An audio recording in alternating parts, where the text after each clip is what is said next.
porque tenemos en comunicación a Alicia Castro. Ella ha sido embajadora ante el gobierno de Venezuela, ante el gobierno de Inglaterra, ha sido secretaria general de Aeronavegantes, me lo va a confirmar en unos segundos.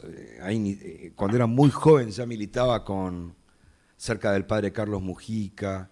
Es una mujer admirable. En lo personal, Raúl, nosotros tenemos ese reflejo. Sí. Hay una coherencia a lo largo de su vida que Sí. muchos quisieran tener. Alicia, Carlos Márquez, te voy a tutear, te saluda, estoy con Raúl Varela y con quien hablaste recién es Dayana. ¿Cómo está tu sábado? ¿Qué tal? Muy bien, bien. Bueno, dentro de las circunstancias mundiales y nacionales que vivimos, puedo decirte bien, en pie de lucha, pensando, conversando, ¿no? Me parece que a los argentinos nos hace falta una gran conversación. Es un buen título. Y como decía Gramsci, la revolución puede ser el resultado de una gran conversación. Pero tiene que ser una conversación grande, en serio, ¿no? A mí me preocupa muchísimo ver que hay mujeres, hombres, dirigentes políticos que no están hablando de Gaza, por ejemplo, ¿no? No sé si es algo que a ustedes les llama la atención como a mí. Recién hablábamos de eso, la poca... Nosotros, disculpad el paréntesis, el sábado pasado pudimos entrar en comunicación con Celeste Fierro, argentina, exdiputada de la ciudad, que estaba a 50 millas náuticas de la isla de Creta. Fíjate cómo ¿Pudieron hablar con ella? Sí. Después, si querés, te mandamos el audio. Fue hermoso, 9 minutos de charla que consiguió Raúl. Sí, la semana pasada. Ahora sabemos que está detenida y que no se sabe exactamente dónde están los 3 argentinos que están detenidos con ella.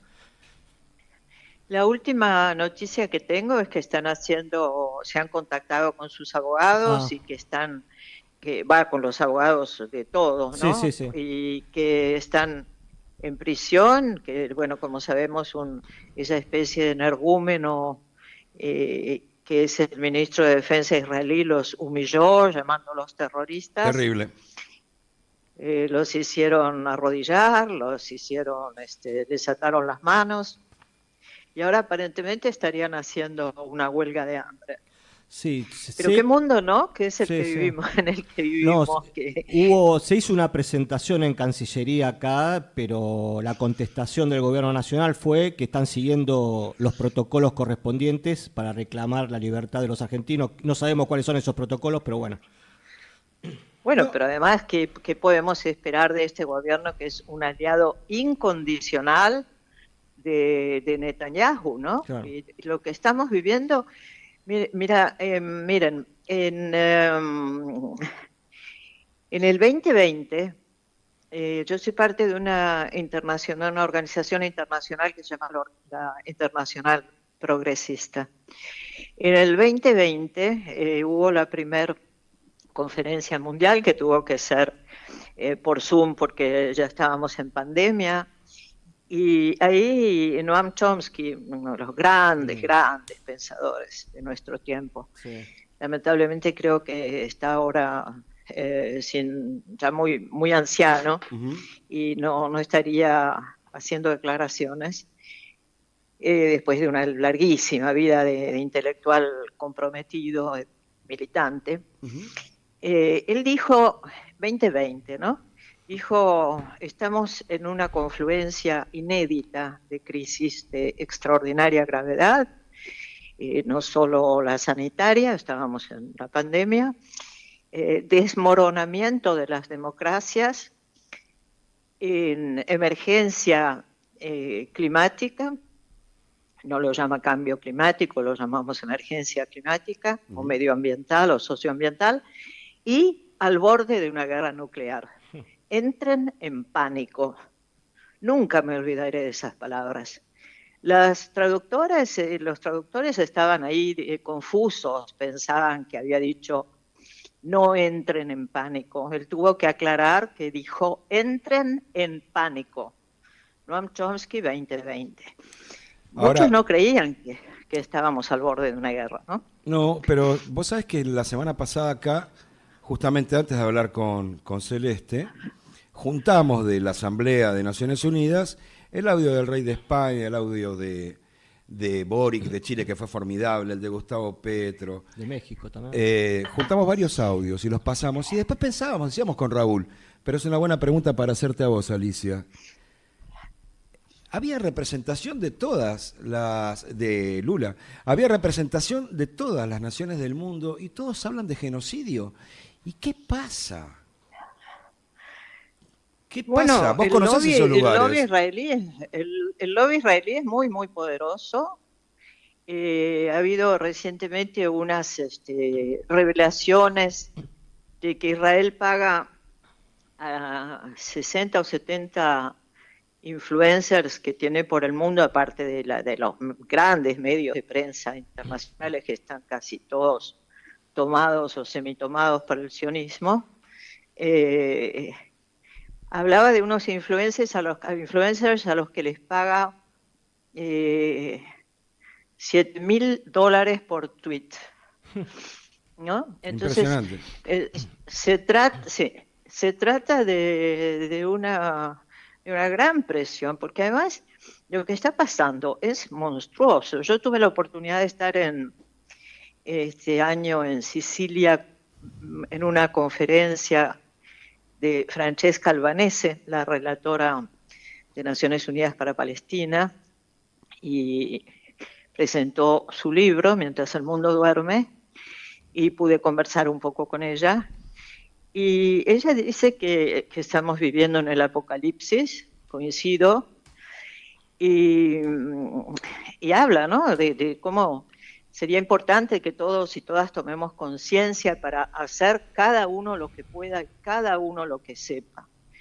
Ahora, en Argentina, digamos, que es lo que más nos suele preocupar, que hay un silencio de muchos dirigentes políticos, la mayoría de los dirigentes políticos, que no están hablando de esto, que es como si estuviéramos viendo, porque el otro día leí que el monstruo de Netanyahu decían que no le gustaba que lo compararan con Hitler. ¿Por qué? Porque él les decía a los que fueran de Palestina y Hitler no les había dado esa oportunidad a los judíos. Qué monstruoso, ¿no? Porque además... Increíble. Sí. Vos sabés que lo más lúcido... Disculpa, a ver si me ayudás a interpretar esto y a los oyentes. Lo más lúcido que se escuchó hasta ahora en la Cámara de Diputados vino de la derecha y vino de uno de los Mazot. Mazot, que fue retomado por Cristina Kirchner, y Lorena Pocoic, ¿no? Sí, lo de Lorena es memorable. Sí. Lorena siempre. Lorena es una voz fuerte, y fuerte por lo potente de lo que dice y fuerte también por la soledad en la que lo dice. Pero en realidad estamos viviendo un genocidio, estamos viviendo un exterminio a cielo abierto de miles y miles de personas, los niños amputados, los niños arrastrándose, los niños preguntándose dónde está mi mamá, las madres, los padres destrozados.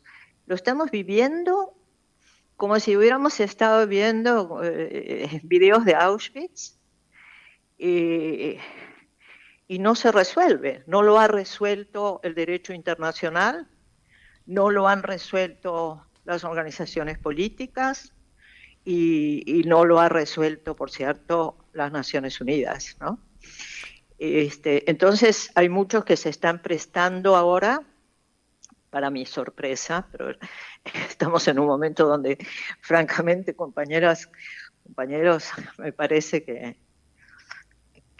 ya nada nos puede sorprender. Sorprende que muchos dirigentes se están tomando como si fuera serio, como si fuera algo a tratar, algo a considerar, el acuerdo de paz, entre comillas, sí, claro, de Trump, Netanyahu y Blair. Uh-huh. Ahora, uno puede comprender, incluso la autoridad palestina lo está considerando. Entonces, uno puede entender que la gente está cansada de morir, no da más. Hay niños que dicen, me quiero morir, porque no hay nada que pueda ser peor que lo que están viviendo, ¿no? El dolor físico, moral, la humillación a las que los someten, el sadismo de los crímenes.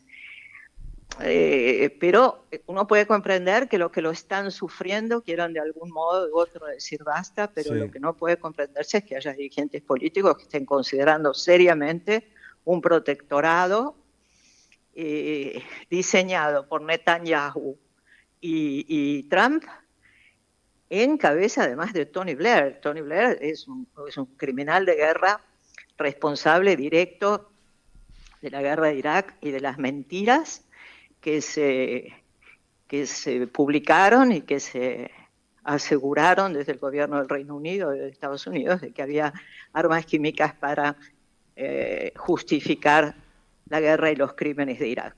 Es un criminal de guerra, o sea, son 3 criminales que están diseñando un plan de paz. Sí, es un momento horrible de la humanidad, horrible, horrible. Justamente la charla podría seguir preguntando cosas sobre Gaza quizá al final, pero justamente en sintonía te queríamos preguntar, vos fuiste embajadora ahí por nuestro país, creo que ayer Trump mandó destruir otra lancha en el Caribe, en el límite de las costas internacionales, las aguas internacionales de Venezuela. Y nadie en el mundo se le dice, che, son lanchitas con gente arriba. No hay misiles, no hay nada. Se las para con una... con un megáfono. Con una patrullera de costa, digo. Y 2 tipos. Bueno, si tuvieran potestad para hacerlo, pero no nadie reconoce la autoridad de los Estados Unidos en el Caribe venezolano, ¿verdad? Correcto. O sea, empecemos por ver cuál es la autoridad que tiene Trump, pero esto es... si lo tuyo era una pregunta o invitar a... No, pero era para reflexionar porque en definitiva hay una anomia adentro de muchos países, pero también en el contexto internacional donde se naturaliza cualquier cosa. Sí, menos en Venezuela, en Cuba, en Rusia y en China, sí se naturaliza cualquier cosa. Por suerte, nosotros estamos viendo que hay una intención de muchos países de organizar, de fortalecer un nuevo orden mundial sin la hegemonía de Estados Unidos, pero ya no hablamos de una hegemonía política, estamos hablando sin las muertes que provoca los Estados Unidos, sin el terror que provoca Estados Unidos, sin las corporaciones guerreristas, bélicas, los vendedores de armas, que son los que están de ese lado de Occidente, entre comillas, ¿no? Los valores occidentales. Cómo se ha degradado, hasta la palabra occidente ahora suena, es un sinónimo de decadencia, de crimen, sí, de horror. Es verdad. Ahora, lo que están haciendo en Venezuela es lo que hicieron en Libia. La matriz que quiere aplicar Estados Unidos en Venezuela es la matriz libia. Es decir, lo que hicieron con Gaddafi, que fue demonizar la figura del presidente, organizar una revuelta interna, financiar y establecer un gobierno paralelo, como establecieron el de Guaidó y como establecieron en Libia, en la época de Gaddafi, y Hillary Clinton, que aparece, que tanta gente cree que es tan democrática y tan feminista, es otra criminal de guerra. Hillary Clinton aparecía forzando a la Unión Africana a aceptar ese gobierno paralelo. Inventaron que Gaddafi iba a hacer una masacre de sus connacionales, inventaron aquello, ustedes se acuerdan de la propaganda de aquellos lingotes de oro que decían el oro de Gaddafi, era el oro de Libia, ¿no? Libia era el país más próspero del África, Gaddafi había hecho esfuerzos extraordinarios por tener agua, por tener cultivos, por tener una forma de convivencia entre las 43 tribus que ahí hacían vida.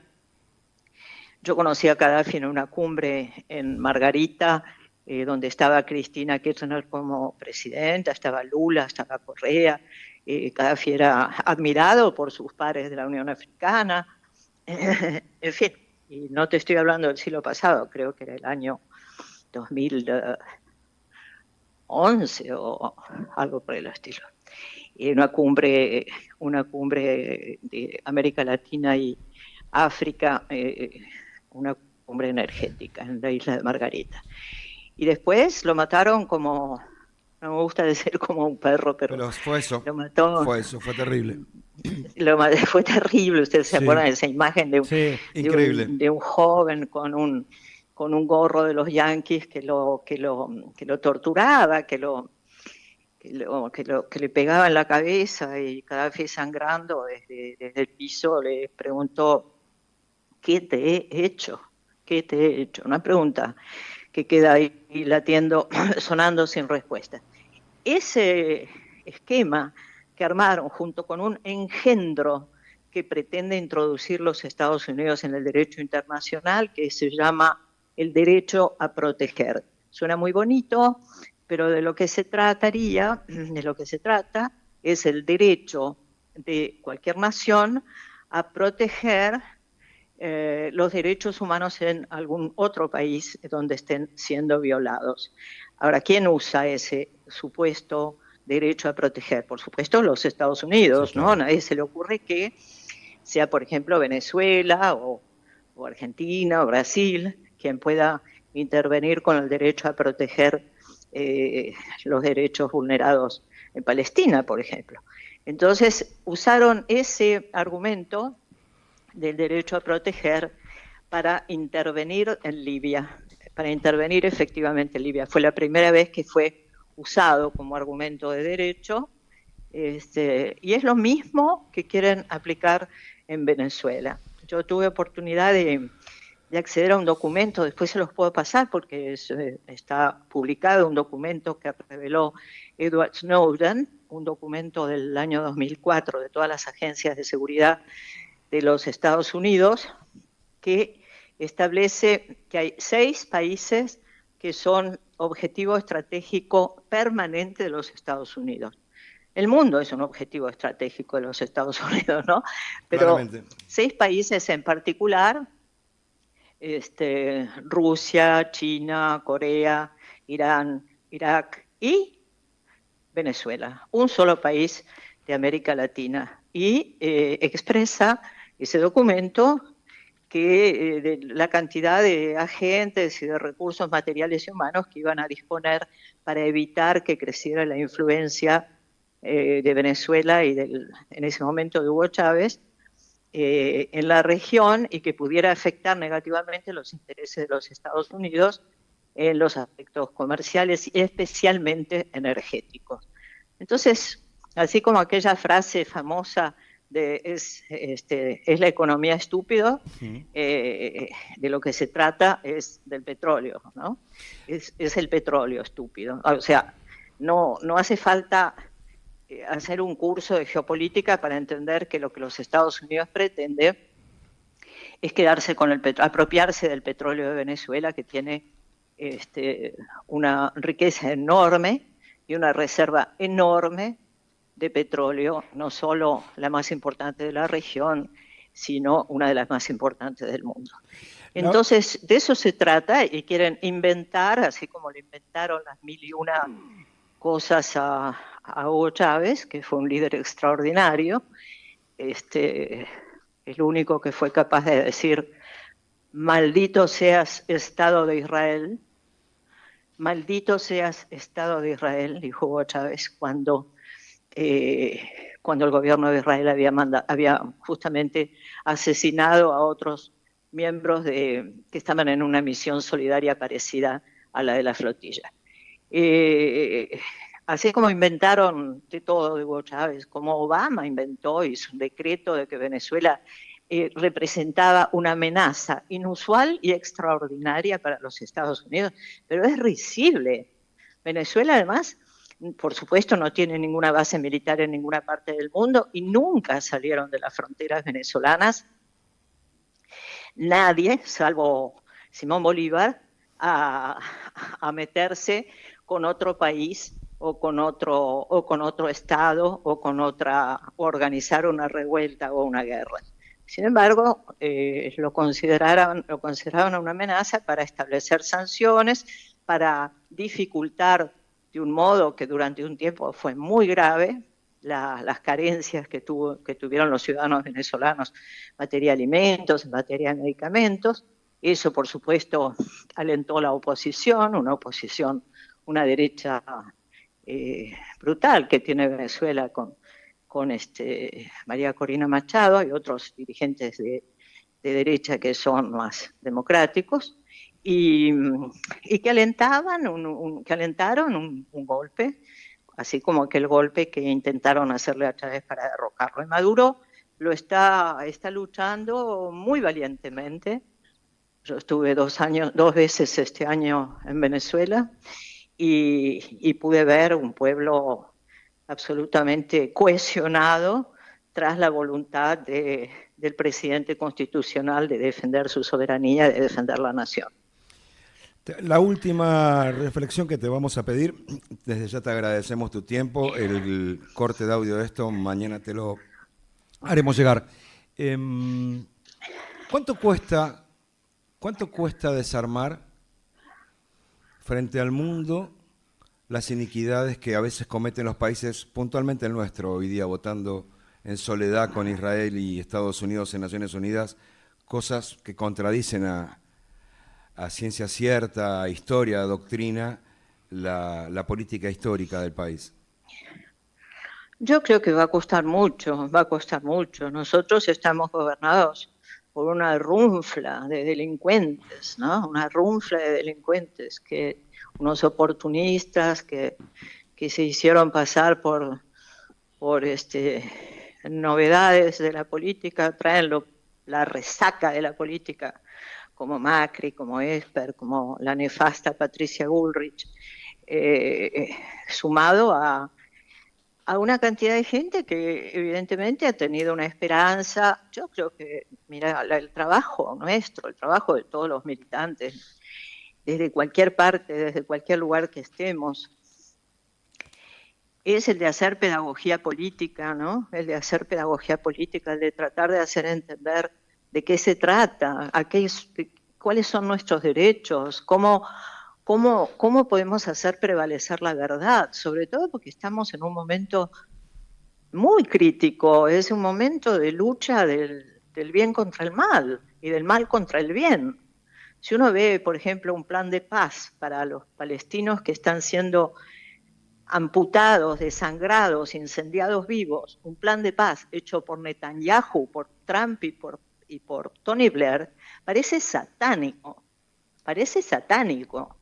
¿no? Cuando vos ves esas 3 cabezas tratando de dominar el mundo, mientras que, en cambio, la opinión pública internacional se está movilizando. Va a haber una huelga en Italia para apoyar a Palestina, una huelga general va a haber en Italia y una huelga de puertos, y hay movilizaciones enormes en todas partes del mundo. En Argentina todavía somos pocos, pero en todas partes del mundo hay movilizaciones enormes, como hay movilizaciones ahora en Ecuador contra Noboa, hay movilizaciones en Perú, hay movilizaciones en Paraguay. Esto que llamaba Chomsky el desmoronamiento de las democracias, ¿no? Entonces me parece que es un momento que hay una sed, que hay un apetito por una radicalización en la política que no está apareciendo, desde mi punto de vista, con la claridad que haría falta. ¿Cómo puede ser que todavía haya gente en la Argentina, dirigentes políticos que hablen bien del capitalismo? ¿Cómo puede ser que en la Argentina haya todavía dirigentes políticos que no estén señalando el horror de lo que está sucediendo en Palestina, que es un genocidio, y que estamos viendo con los propios ojos un campo de exterminio a cielo abierto, un infanticidio? Entonces, me parece que es tiempo, sobre todo donde ustedes, los jóvenes, se radicalicen. Gracias, Alicia, por tu tiempo. No solo nos hace falta conversar, que es indispensable, tal como va a ser el título de la nota, porque me impactó de entrada, nos impactó, nos miramos con Raúl. Va a haber que empezar a escuchar para tomar conciencia de lo que es un país, a voces como la tuya, la de tanta gente. Por acá pasó gente importantísima en este programa, pero con unas conductas que son para mostrar. Las generaciones tenemos el problema de que nos extinguimos en nuestro entorno, pero Sí. hay vidas que dan testimonio. Vos hablabas, mirá, nos vamos a llevar 2 o 3 minutos más seguramente cuando te diga esto. Vos hablabas de Chomsky y la Tercera Guerra Mundial. Francisco se pasó 10 años hablando de la Tercera Guerra Mundial en cuotas desde Vaticano. La Tercera Guerra Mundial fragmentada. Era fantástico y Era miraba. fantástico. Y contra la islamofobia también Sí. era muy claro, Francisco. Yo tuve la oportunidad, cuando era embajadora, de tener una larga audiencia privada con él y con mi hija, una audiencia de 55 minutos, fue un absoluto privilegio para mí.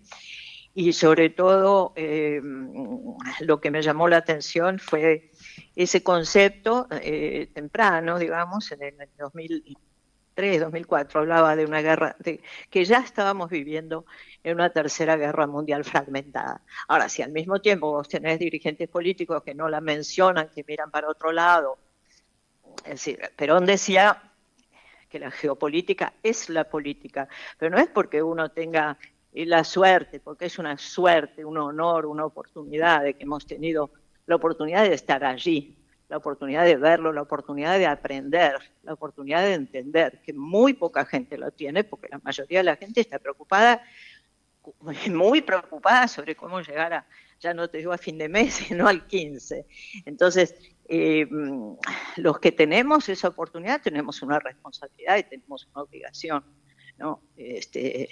Señores, señoras, hablen de Gaza, hablen del genocidio, hablen de que el capitalismo, lo que hemos visto en la pandemia es que el capitalismo no es apto para la convivencia o para la supervivencia humana. Y el problema es que el capitalismo en crisis está en esta fase de fascismo, está en esta fase de violencia. ¿Qué es el capitalismo en crisis? Espert es el capitalismo en crisis. Milei es el capitalismo en crisis. Bullrich, que ya no sabe qué forma darle a los balazos que pega. Eso es el capitalismo en crisis, la violencia, el fascismo. Pero todavía hay algunos que dicen no hay fascismo, o que el fascismo lo inventó no sé quién, que no es, por supuesto no es el fascismo del siglo pasado, es el fascismo del siglo XXI, ¿no? Entonces, bueno, sí, creo importante que conversemos y esto, como no, como decía Gramsci, que la revolución es el resultado de una gran conversación. Muchas gracias.